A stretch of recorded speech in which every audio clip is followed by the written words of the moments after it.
Materi yang akan kami bahas hari ini adalah bioteknologi modern. Kami akan membahas 3 materi. Yang pertama, kultur jaringan, yang kedua, rekayasa genetika, dan yang ketiga adalah cloning pada hewan. Teman-teman semua, siapa nih yang suka makan buah? Ada yang buah rasa manis, asam, tetapi sama-sama matang, tapi ada pula yang rasanya asam. Untuk memperbaiki tanaman agar sifat buah yang dihasilkan rasanya manis, semua kita bisa menggunakan teknik kultur jaringan dalam pembudidayaan tanaman. Apakah kamu tahu seperti apa teknik kultur jaringan dan kira-kira apa saja sih keunggulan didapatkan dari teknik kultur jaringan yang kita cari tahu? Kultur jaringan sendiri adalah teknik menumbuhkan sel jaringan ataupun irisan organ tanaman di laboratorium pada suatu media buatan dalam kondisi aseptik atau steril untuk menjadi tanaman sempurna. Misalnya nih, kamu memetik daun terus kamu langsung menanamnya di tanah. Ia akan tidak akan secara langsung bertumbuh karena tidak memiliki akar. Tetapi dengan teknik kultur jaringan, kamu bisa membuat daun tersebut menjadi tanaman yang utuh. Kultur jaringan didasari oleh teori proteksi sel yang menyebutkan bahwa setiap tanaman memiliki kemampuan untuk berintegrasi membentuk tanaman baru secara utuh. Keunggulan teknik kultur jaringan. Pertama, bibit dapat diperbanyak dengan jumlah besar dan relatif cepat. Jika satu biji tumbuhan hanya dapat menumbuhkan satu tanaman, maka kultur jaringan dapat menumbuhkan satu eksplan dengan waktu yang relatif cepat. Kedua, kultur jaringan menghasilkan tanaman yang bebas dari patogen karena proses kultur jaringan dilakukan dengan kondisi yang steril. Ketiga, kultur jaringan menghasilkan tanaman yang memiliki sifat yang sama dengan induknya, sehingga jika induknya memiliki sifat yang unggul, maka kultur jaringannya pun memiliki sifat yang unggul sama seperti induknya. 4. Yaitu efisiensi. Tempat kultur jaringan tidak membutuhkan lahan yang luas untuk menumbuhkan tanaman karena perbanyakan dilakukan secara in vitro. Kelima, yaitu bibit tidak bergantung pada musim, sehingga meskipun cuaca musim tidak menguntungkan, bibit tetap dapat diperbanyak secara kontinu. Keenam, tanaman yang dihasilkan dari kultur jaringan memiliki pertumbuhan yang seragam, jadi panen buah dapat dilakukan secara bersamaan. Ketujuh, yaitu dapat dijadikan sebagai sarana melestarikan plasma nutfah, misalnya pada tumbuhan yang sulit beregenerasi. Dapat diperbanyak dengan kultur jaringan, sehingga populasinya dapat terjaga. Nah, itulah keunggulan teknik kultur jaringan. Sekian dan terima kasih. Rekayasa genetika merupakan suatu usaha memanipulasi sifat makhluk hidup untuk menghasilkan makhluk hidup dengan sifat baru sesuai dengan yang diinginkan. Jenis rekayasa genetika antara lain fusi sel atau teknologi hibridoma dan rekombinasi DNA. Rekayasa genetika yang akan dibahas kali ini yaitu rekayasa genetika terhadap jagung BT. DNA BT jagung ini direkombinan atau dicampurkan dengan bakteri gen Bacillus thuringiensis sehingga menghasilkan tanaman tahan hama. Jika ada hama yang menyerang jagung BT ini, akibatnya apa ya?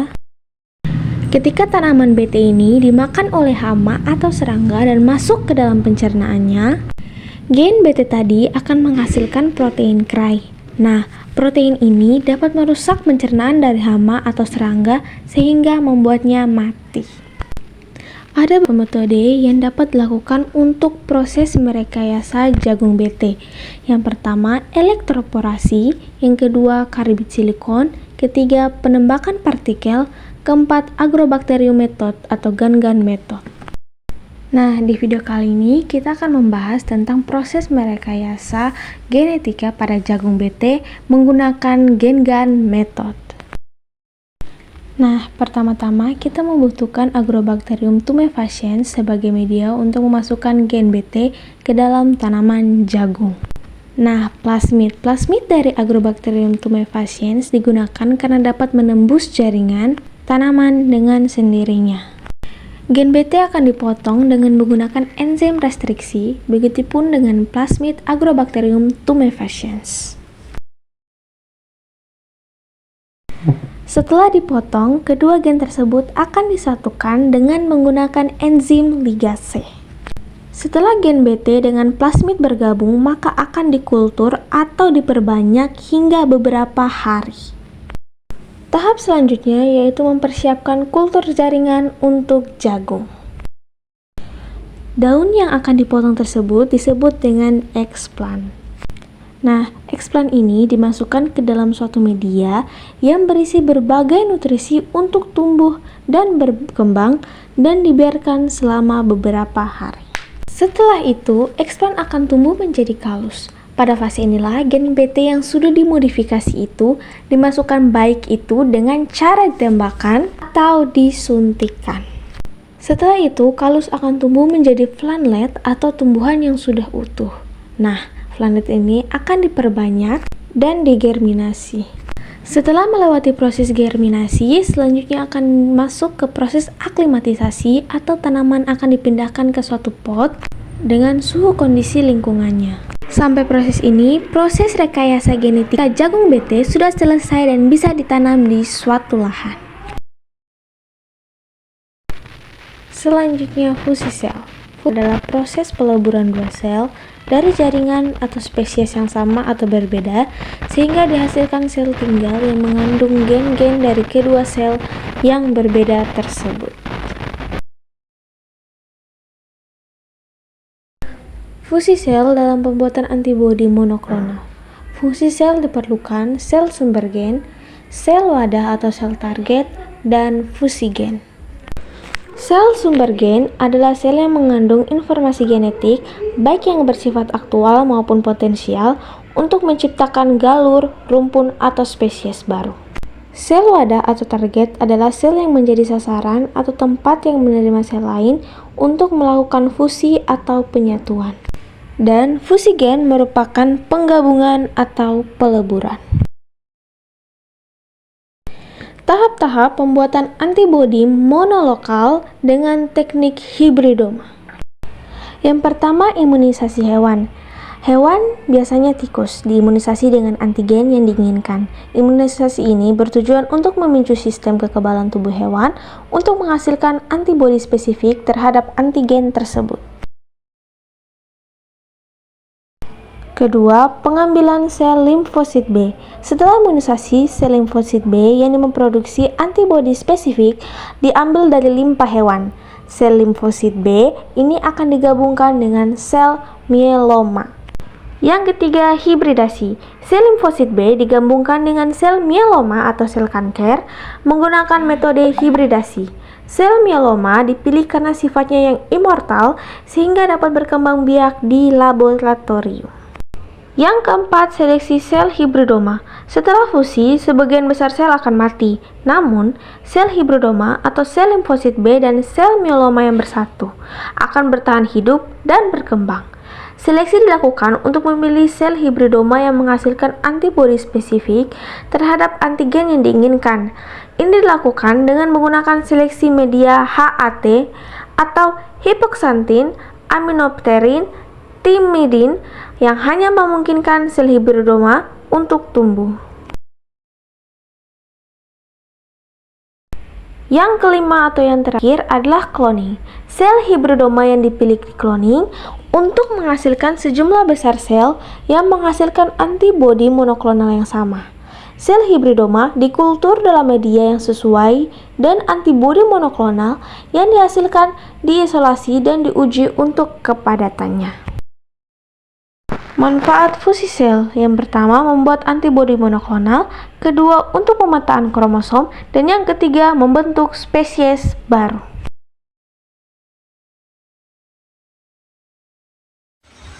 Proses cloning domba Dolly. Dolly mungkin domba paling terkenal di dunia karena menjadi mamalia pertama yang dikloning dari sel somatik dewasa. Tapi apa itu cloning dan bagaimana cara kerjanya? Cloning adalah organisme yang berbagi informasi genetik yang sama. Dua organisme dianggap cloning jika mereka identik secara genetik. Dolly domba cloning pertama tidak memiliki orang tua kandung seperti domba pada umumnya. Dolly dibuat pada cloning buatan pada tahun 1996. Pada proses cloning, Dolly dibutuhkan peran penting dari 3 ekor ibu domba yang berbeda genetik. Ibu domba pertama adalah pendonor sel telur, nukleusnya dihilangkan dan meninggalkan sel telur tanpa di-DNA.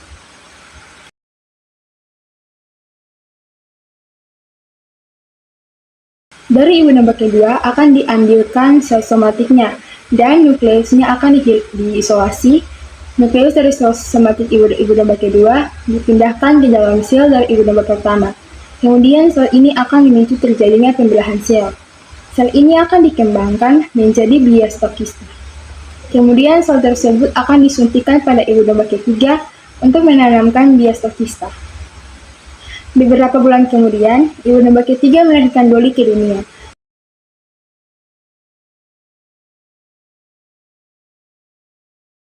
Penting diingat bahwa Dolly tidak mewarisi sifat fisik dari domba ketiga, melainkan memiliki informasi genetik yang sama dengan domba donor yang menyumbangkan nukleus yang mengandung DNA. Dolly hidup hampir 7 tahun dan bahkan berhasil melahirkan keturunan. Cloning sendiri terbagi menjadi 2, yaitu cloning embrio dan cloning transfer inti. Apa itu cloning embrio? Cloning embrio merupakan usaha untuk menghasilkan individu baru dengan sifat secara genetik sama dengan kedua induknya tanpa melalui perkawinan secara alamiah. Dampak positif dari cloning yaitu menjadi pilihan untuk menyelamatkan genetik yang hilang dari hewan yang mati secara teratur. Resipien transfer embrio tidak dibatasi waktu dan tempat, dan embrio dapat disimpan dengan waktu yang lama.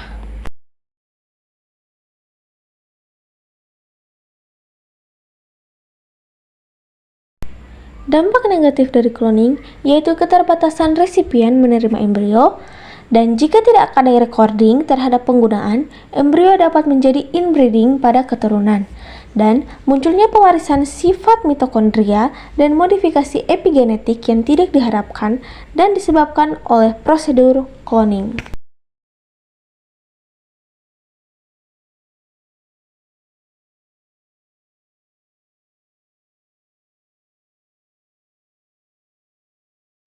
Berikut kita akan membahas tentang tahapan cloning embrio pada sapi. Tahapan cloning embrio pada sapi. Yang pertama, pengambilan sel somatik. Sel somatik diambil dari jaringan tubuh sapi yang akan dikloning seperti kulit atau jaringan lainnya. Sel ini mengandung materi genetik lengkap. Yang kedua, pengambilan dan pengosongan sel telur atau oosit. Sel telur atau oosit diambil dari indung telur atau ovarium sapi donor. Kemudian inti sel telur atau kromosom dihilangkan enucleation sehingga oosit menjadi kosong. Yang ketiga, penggabungan sel somatik dan oosit. Sel somatik dimasukkan ke dalam oosit yang telah dikosongkan. Proses ini dapat dilakukan melalui teknik mikroinjeksi, di mana sel somatik dimasukkan ke dalam oosit. Yang keempat, stimulasi dan aktivasi embrio. Setelah penggabungan, embrio yang baru terbentuk diaktifkan agar mulai berkembang menjadi embrio yang normal. Aktivasi dapat dilakukan dengan stimulasi kimiawi atau listrik. Yang kelima, pengembangan embrio. Embrio yang telah diaktifkan dapat dikembangkan di laboratorium atau ditanam di rahim sapi betina pengganti. Jika dikembangkan di laboratorium, embrio akan ditumbuhkan ke dalam media khusus sampai tahap tertentu sebelum ditransfer ke rahim. Yang keenam, transfer embrio. Embrio yang telah dikembangkan di laboratorium atau yang telah mencapai tahap perkembangan tertentu ditransfer ke rahim sapi betina pengganti. Sapi betina pengganti akan mengandung embrio dan mengembangkan menjadi bayi sapi yang merupakan klon dari sapi donor. Selanjutnya adalah cloning transfer inti atau transplantasi inti. Pengertian, cloning adalah proses menghasilkan organisme dengan DNA yang identik atau hampir baik secara alami maupun buatan. Adapun cloning transfer inti adalah memasukkan donor DNA dari hewan yang karakternya diinginkan ke dalam sel telur hewan yang intinya atau DNA-nya telah dihilangkan. Perbedaan cloning transfer inti dan cloning embrio. Cloning transfer inti menggunakan ovum dan sel somatik, sedangkan cloning embrio menggunakan kedua sel kelamin yaitu sperma dan ovum. Kemudian pada cloning transfer inti, zigot dibentuk melalui transplantasi inti ke dalam sel ovum. Tujuan cloning transfer inti adalah menghasilkan hewan-hewan langka agar dapat lestari kembali dan juga untuk menghasilkan hewan berkualitas tinggi atau unggul. Meskipun demikian, keberhasilan teknik ini masih pada tingkat sangat rendah. Dombie Dolly hanya satu-satunya hewan cloning yang katanya berhasil lahir selamat setelah 276 kali percobaan. Berikut tahapan cloning transfer inti pada domba Dolly. Yang pertama, mengambil sel somatik dari domba donor. Yang kedua, mengambil sel telur dari domba lain. Yang ketiga, menghilangkan inti sel dari sel telur. Yang keempat, memindahkan inti sel somatik ke dalam sel telur. Yang kelima, menggabungkan sel somatik dan sel telur dengan kejutan listrik. Yang keenam, membiarkan embrio di laboratorium. Dan yang ketujuh, mengimplementasikan embrio ke dalam rahim domba betina.